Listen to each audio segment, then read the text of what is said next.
राम नाम नाम जोर से बोलो। आप तो मेरे से ज्यादा उदास हो गए, जाऊंगा मैं, चुप हो गया। बोली बांके में हिलाल की रास पंचाध्यायी भागवत का हृदय है। श्री सुखदेव स्वामी जी महाराज है गंगा के उस पावन तट पर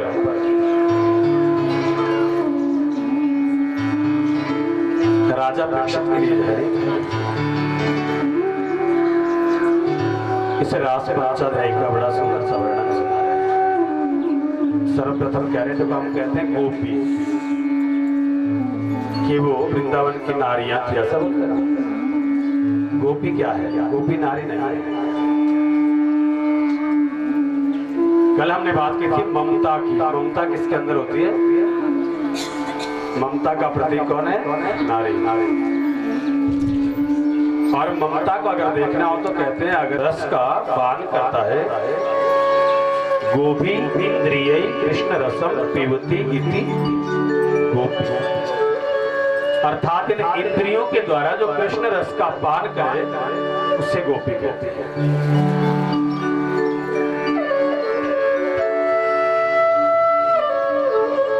हमारे 4 वेद हैं, ऋग्वेद, यजुर्वेद, सामवेद और अथर्ववेद। इन चारों वेदों में 3 कांड हैं, ज्ञान कांड, उपासना कांड और कर्म कांड। तो बात आई थी ना व्रत की, हम बोलते महाराज मेरे बड़ा व्रत है, और सवेरे उठते हैं और बच्चों को डांटना शुरू कर देते हैं, गालियां देना शुरू कर देते हैं। यह है उपासना कांड। उप का मतलब होता है समीप, नजदीक। वास का मतलब रहना, भगवान के समीप रहना उपवास कहलाता है। सारा दिन भूखे मरना उपवास नहीं होता। जब सारा दिन तो भूखे रहे और दुनिया भर की गालियां बोलते रहे या किसी के विषय में भला बुरा अगर सोचते रहे तो उपवास हुआ। सबसे पहले दिन की कथा में जो श्रीमद् भागवत की कथा को श्रवण करने का नियम बताया गया था, तो क्या पूछा था 88,000 ऋषियों ने कि क्या महाराज इसके लिए व्रत करना अनिवार्य है? लेकिन सूत जी ने कहा था कि 1 के बजाय 5 बार खाओ दिन में, चलेगा, पर इतना खाओ कि जिससे आलस्य ना। क्योंकि जब हमारा पेट जब फूल रहता ना, बोलते ना पहले पेट पूजा और फिर काम दूजा। अगर हमारा जब पेट बिल्कुल कुछ मांगेगा ही नहीं तो भक्ति में आनंद आएगा। और अगर हम पेट पकड़े, एक हाथ से पेट पकड़ा हो दूसरे हाथ से माला, तो भक्ति करने में आनंद नहीं आएगा। 80,000 मंत्र है कर्म कांड के और 16,000 मंत्र है उपासना कांड के।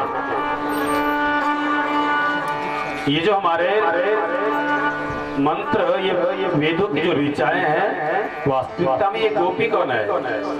ये वही ऋचाएं गोपी बनती है।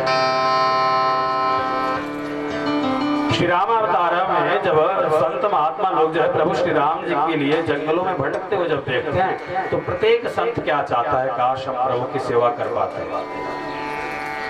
वो गोपी भाव है उनके अंदर। ये वही संत हैं जो आज यहाँ पर वृंदावन की क्या बनी है?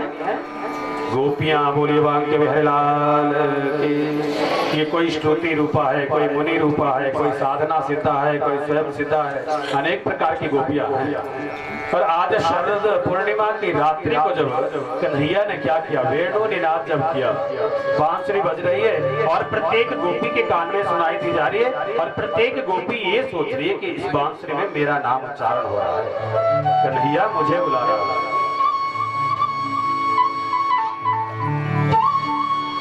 आज गोपी अपने घर में कार्य भी कर रही है, कहाँ बांसुरी की धुन को सुनकर के भाग के जाती है।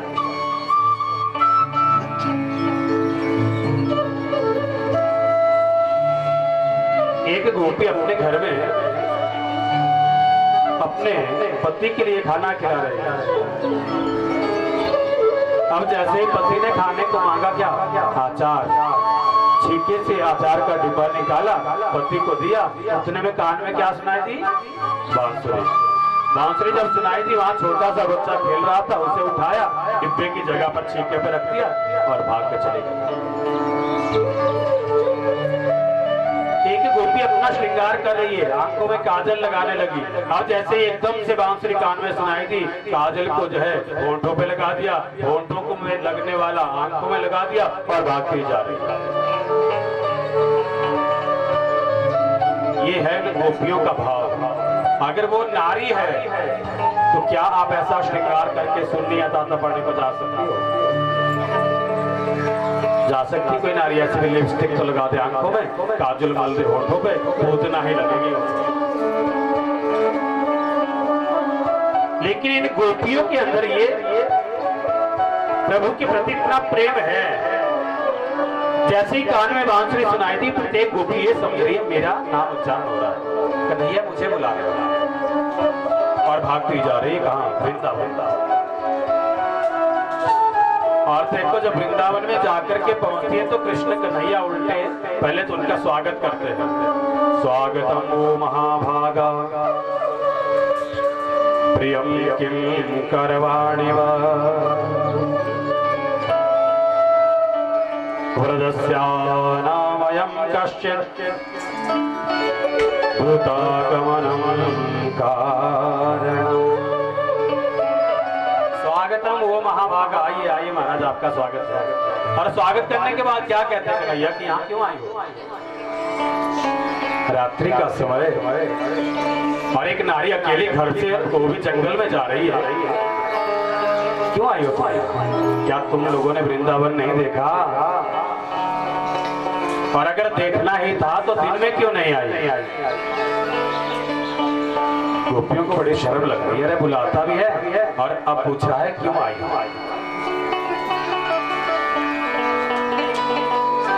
भगवान श्री कृष्ण आज गोपियों के लिए समझा रहे, देखो अपने घर में जाकर के अपने पति की सेवा करो, बुजुर्गों की सेवा करो, अपने बच्चों की सेवा करो। और जो है पति व्रता नारियों का उदाहरण आज भगवान कृष्ण दे रहे हैं, कह रहे हैं देखो गोपियों, एक बार एक पत्नी जो है अपने घर में कार्य कर रही है, एक स्त्री, और उसका पति दूर से थका हुआ बेचारा आकर के घर पहुंचा। अब जब घर पहुंचा तो स्त्री कार्य भी कर रही है और उसके पास एक छोटा सा नन्हा सा सुंदर सुडोला सा बालक भी है, वो वहां पर आंगन में खेल रहा है।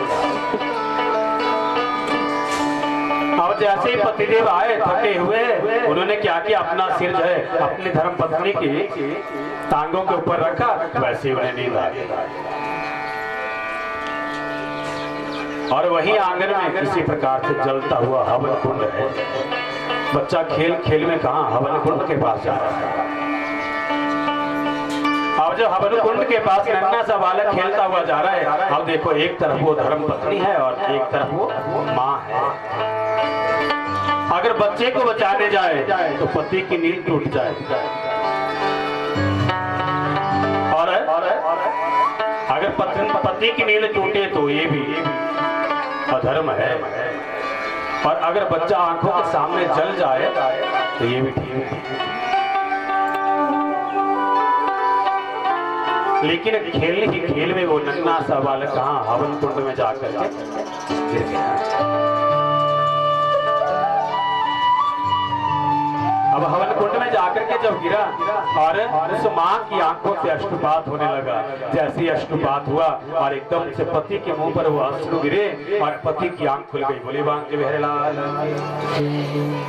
अब जब आंख खुली तो पूछ रहे हैं अपनी पत्नी को क्यों रो रही हो?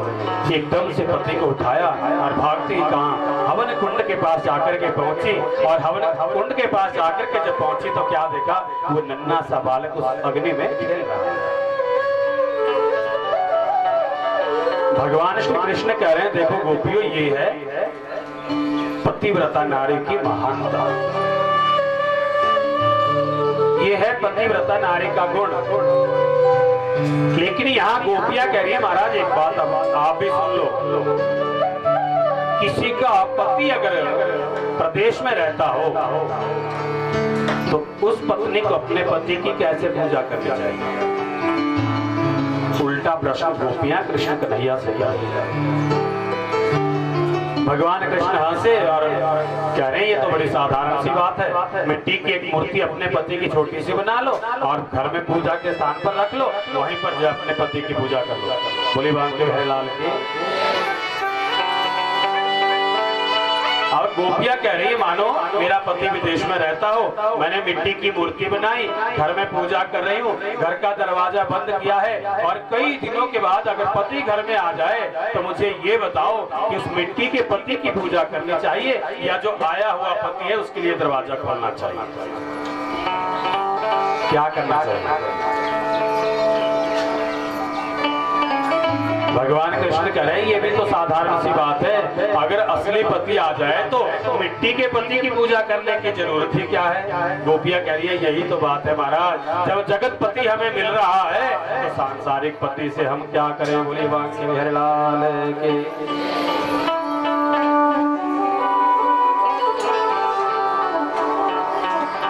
आज भगवान श्री कृष्ण को भी गोपियों ने हरा दिया।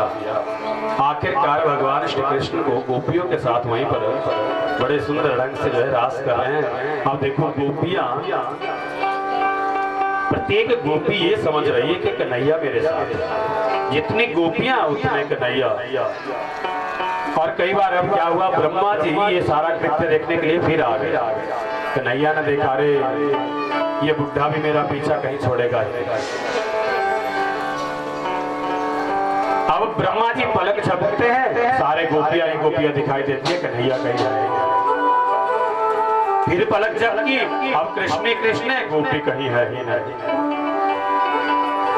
पहले तो ब्रह्मा जी को भ्रम हो गया कि दूसरों की औरतों के साथ नाचता है, बोलते हैं ये नारायण, ये नहीं हो सकता नारायण।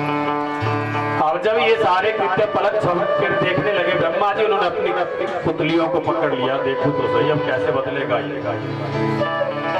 अब कभी गोपी गोपी, कभी कृष्ण कृष्ण, कभी कृष्ण और गोपी, ये सारा कृत्य जो है ब्रह्मा जी ने जब देखा तो नारायण के लिए प्रणाम करते, महाराज मुझसे गलती हो गई। और यहाँ कैलाश पर्वत पर भगवान शंकर को जब पता चला अरे वृंदावन में तो आज महारास हो रहा है, और भगवान शंकर माता पार्वती से कह रहे देख पार्वती ऐसा कर तू मुझे भी साथ लेकर के चल, सुंदर सा मेरा श्रृंगार कर, और अगर वहां कोई पूछे तो तू ये कह देना कि ये मेरी सखी है। आज भगवान शंकर नारी का रूप धारण कर रहे हैं, क्योंकि पुरुषों के लिए तो प्रवेश वहां पर वर्जित। माता पार्वती समझा रही है भगवान शंकर को, महाराज आप नहीं जा सकते वहां, और भगवान को पता लग जाएगा कि आप आए। लेकिन भगवान शंकर मान ही नहीं रहे, और एक गोपी का रूप बना करके जो है एक दिन वो भोले भंडारी बन के ब्रज की नारी गोकुल में आ गए हैं, वो ब्रज में आ गए हैं।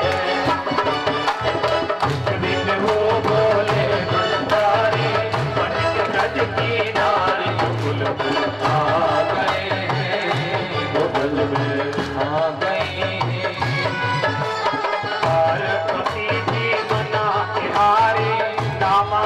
त्रिपुरारी के ब्रज में आ गए हैं, के ब्रज में आ गए हैं। जोर से ताली ऊपर हाथ करके जरा।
नाचूंगा तेरे संग में, तेरे संग में।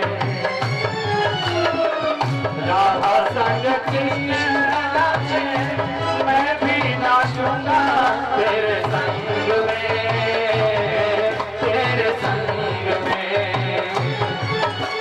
क्या सरचा है ब्रज में भाई, हमें दिखा दे प्यारी ब्रज में आ गए हैं, कि ब्रज में आ गए हैं। दिन हो भोले भंडारी, बन के ब्रज की नारी, के ब्रज में आ गए हैं, कि ब्रज में आ गए हैं। जब आप ऊपर आकर के जोर से ताली जरा।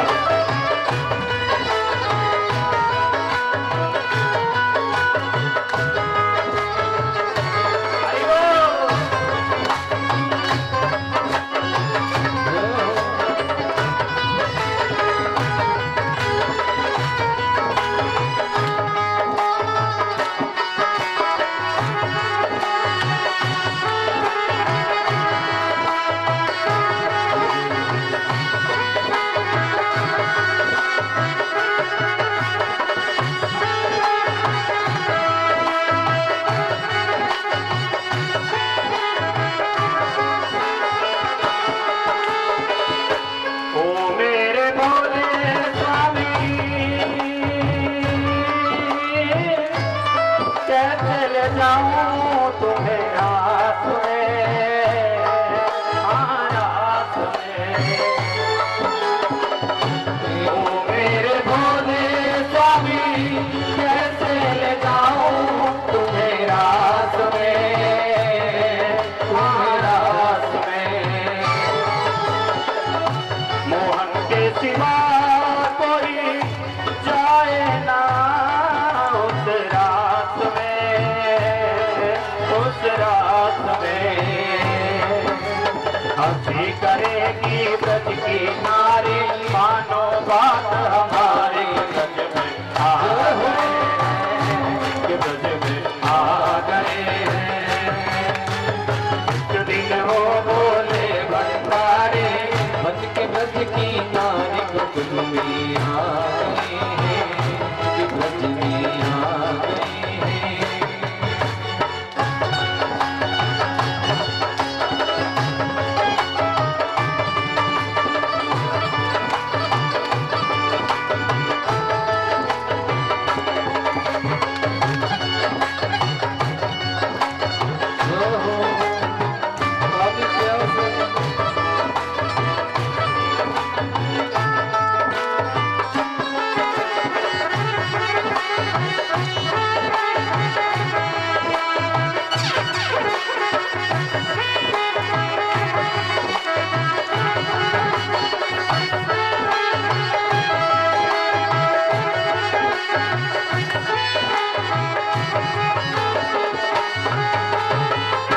ऐसा सजा दो मुझे,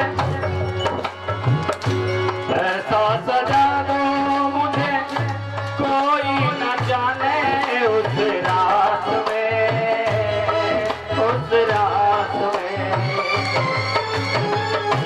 ऐसा सजा दो मुझे, कोई न जाने उस रात में, हाँ रात में। ऐसा सजा दो मुझे, कोई न जाने इस राज को, इस राज को। ऐसा सजा दो मुझे, कोई न जाने इस राज को, हाँ राज को।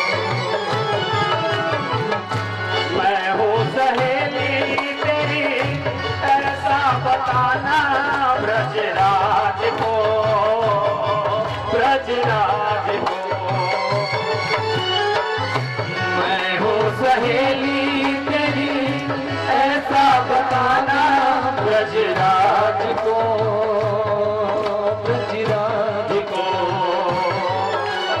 लगा के गजरा बांध के साड़ी चाल चले मतवाली के ब्रज में आ गए हैं, के ब्रज में